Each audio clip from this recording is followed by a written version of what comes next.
be here with my friend and celebrity chef, certified nutritionist, and Reiki Master Serena Poon. Serena, thank you. How are you doing? Hi, babe. Thank you so much, Rasha. You're so close to my heart. I'm using my love words with you. Thank you so much for having me today. I've missed you, and it's just so good to see you and feel your energy. I'm doing well. I really am. So thank you so much for asking. And I feel the same. And I got to tell you guys, by the way, the colors were not planned. We both were like, oh, I guess the universe is sending a message to both of us. So I love that we just happen to be in this color today. Yeah, that was really funny. And amongst everything going on, Serena actually was diagnosed with COVID and battled COVID this year. And given her busy schedule and how she's always on the go, go, go, I just thought it'd be so important to talk about the mental part of it, because you guys are all seeing the stories in the news, on social media and everything, but we're not really talking about the mental stress that comes along with it and how we can cope with it. So Serena, I know that from diagnosis to recovery, that was 8 weeks for you. Yes. That's a long time for someone who has a very busy schedule like yourself. Talk to me about what you did to really have and cope with that, like the mental part of it. What gave you that mental strength to say, I'm going to be okay? Because I'd have tons of anxiety, I would think. Thank you. That's a great question, and I'm really glad you asked that, because something that I share is that your mindset and having a balanced and awareness of your mental health is such a core part of your overall immune system, but getting through anything. So whether it is COVID, which is what we had going on, or any type of challenge, you want to focus on that mental health and your mindset. So I got COVID. My sister had it first, actually. So I actually got it from my sister, and it was at the very beginning of everything happening in LA. I mean, in the US, really. So she was sick at the very beginning of March. I felt my first symptoms probably before she even fully recovered, but wasn't quite aware, right, if these were actual COVID symptoms or not.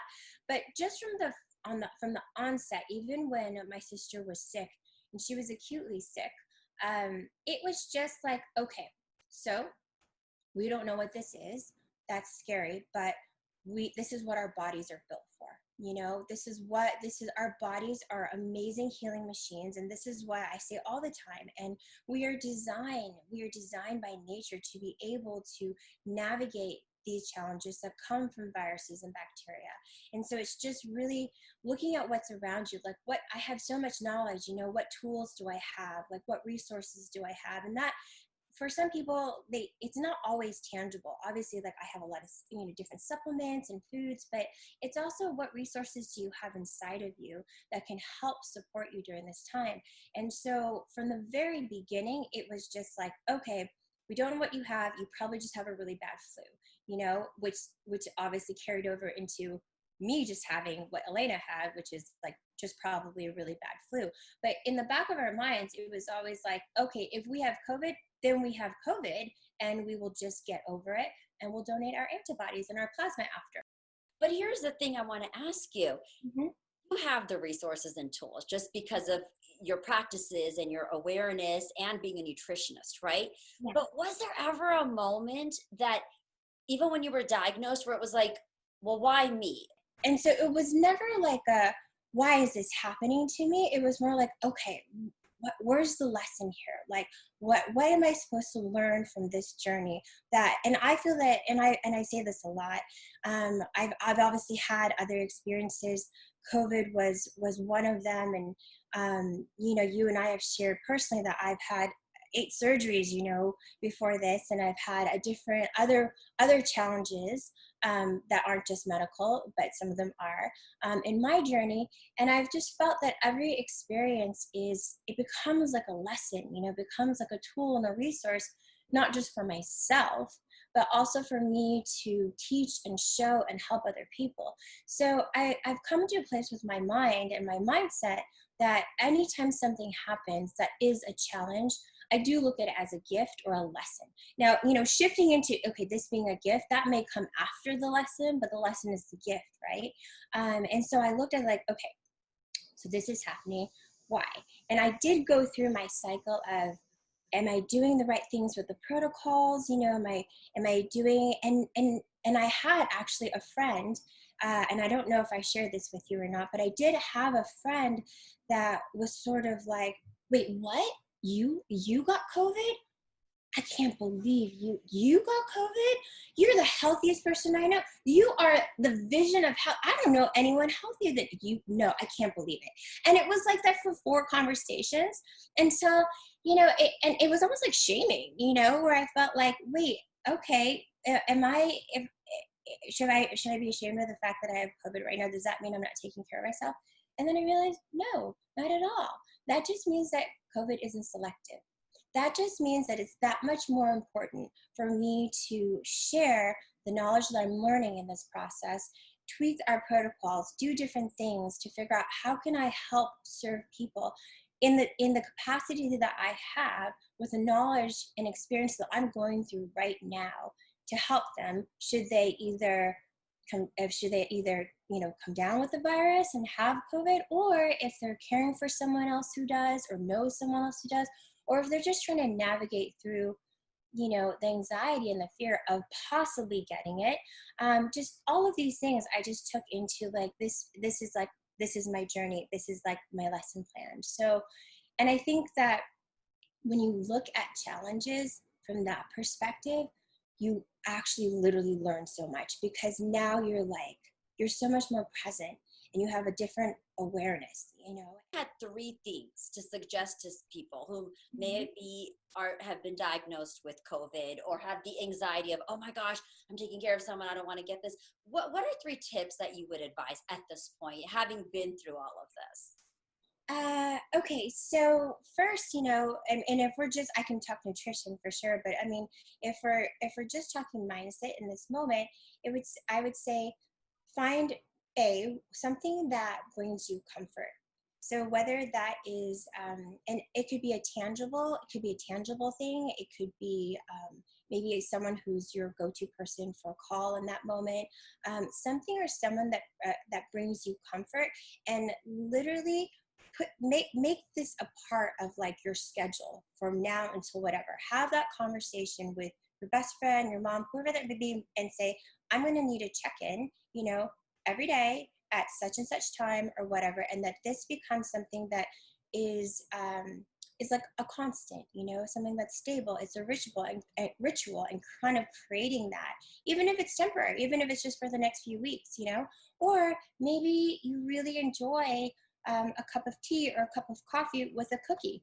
If that's your thing, then put this as a part of your daily practice. So every day at such and such time, you know, you're going to have your cup of tea or your coffee or whatever it is with a cookie. And this is something that you not only have total control of, because I don't like using the word control, but I think that it's very applicable and something that people can relate to. It's a part of that anxiety and that, you know, that fight and flight and that feeling of fear and not knowing what to do is because so many things are just out of our control right now, you know. So when you realize and you start thinking about all the things that you actually have full control of, meaning you control what you put into your body every single day, you decide what you're going to drink, what you're going to eat, you have full, you know, sovereign control of what you do with your body. And so you just need to kind of remind yourself of that, because we think that we're so out of control when we're in this place of fear. Create the certainties in your life. You know, whether it's a practice, it's a food, it's an activity, you know, maybe you just go running every single day. I mean, everyone has their thing, but find what gives you that sense of security and certainty, and make sure that you add that into your day. And as you do that, remind yourself that, okay, this is something that I have control of, and then extend that thought. And then kind of add to that list, what else is absolutely certain in my life? You know, I'm here.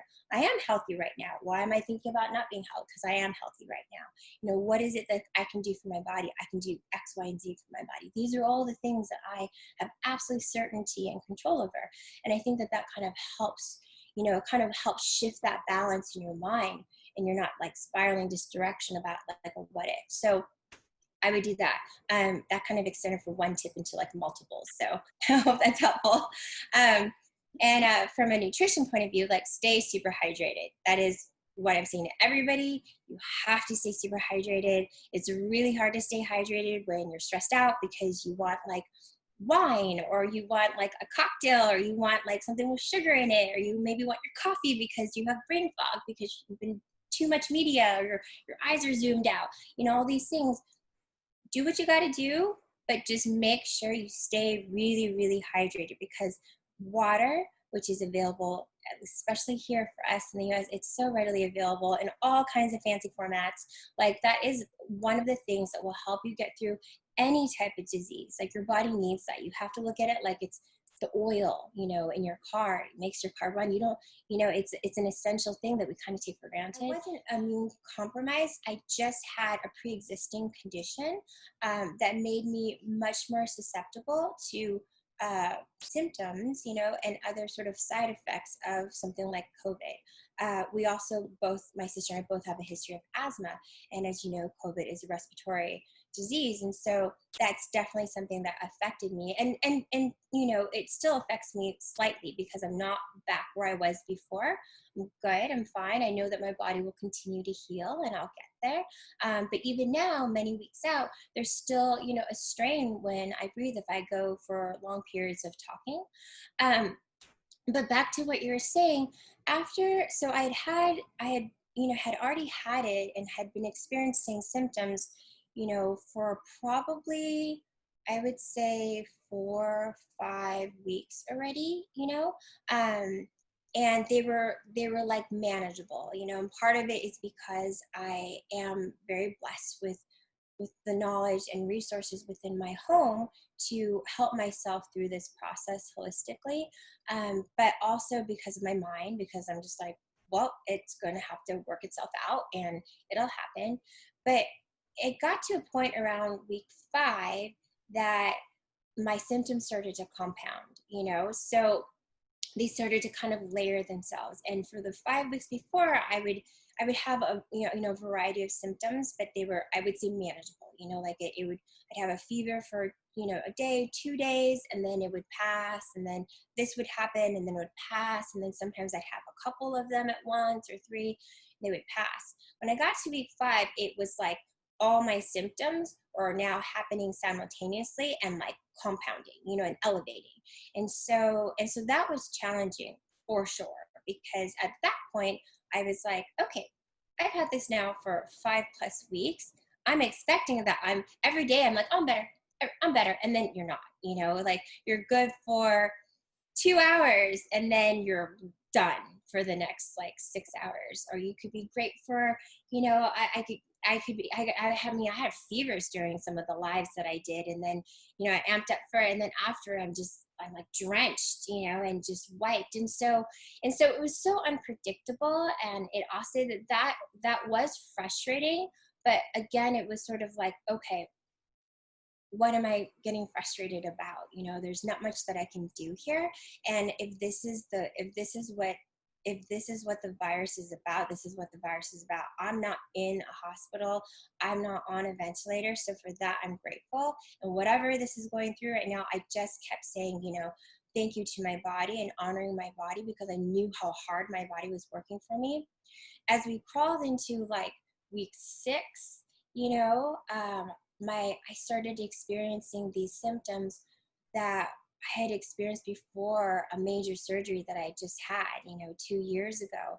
And so I started having pain and just really an intense burning feelings internally that were not, that they weren't COVID symptoms, so I had like my set of COVID symptoms that I was dealing with. And then I had these other symptoms, and they were so reminiscent of what I had to experience when I had to like be rushed to the ER and then had to plan a surgery shortly after that there was this, I wouldn't say that there was not exactly fear, but close. There's anxiety of like, okay, well, I don't want to have surgery again. Like this, I'm done. I've had 8. Like that's it. I'm done. I'm great. Good for life. I think that for a lot of us that we go. We work super hard, or we've got a million things that we juggle, whether it's family or your business, and so you kind of think it's like a mind over matter type thing. And I would say that may be true in some cases, but and even though this is what I do and what I preach and what I teach and what I work with people through, it's just always reminding yourself that when your body is speaking to you, you have to listen, and to always honor your body. And I think that during this past few months, during this time of Corona, of COVID, that's something that it's an awareness that a lot of people are reconnecting to. We take our physical bodies, for granted. We just assume that we go to sleep, we wake up, we get up, we walk, we eat, eat, drink, sleep, we drive, we do what we want to do. But our bodies are working hard for us 24/7, and that's why sleep is so important.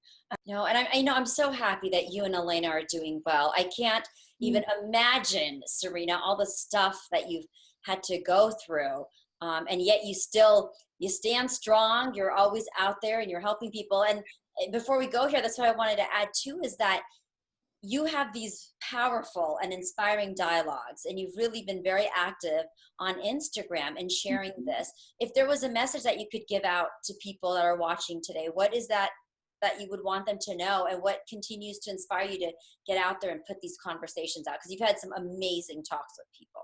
Oh, thank you. No, I'm so blessed and grateful to have had the opportunity to have different people on. And, my message is just that, we are such powerful beings, truly, every single one of us. When I talk about Culinary Alchemy and I'm teaching about using energy, this is something that we're energetic beings. And so we're all extremely powerful. And it's just to remember that. So remember that your body is, again, an incredible healing machine. We are amazing, the way we're built. Mind, body, soul, spiritual body, all of it. And just to remember that. And so sometimes your physical body just needs a little bit of help.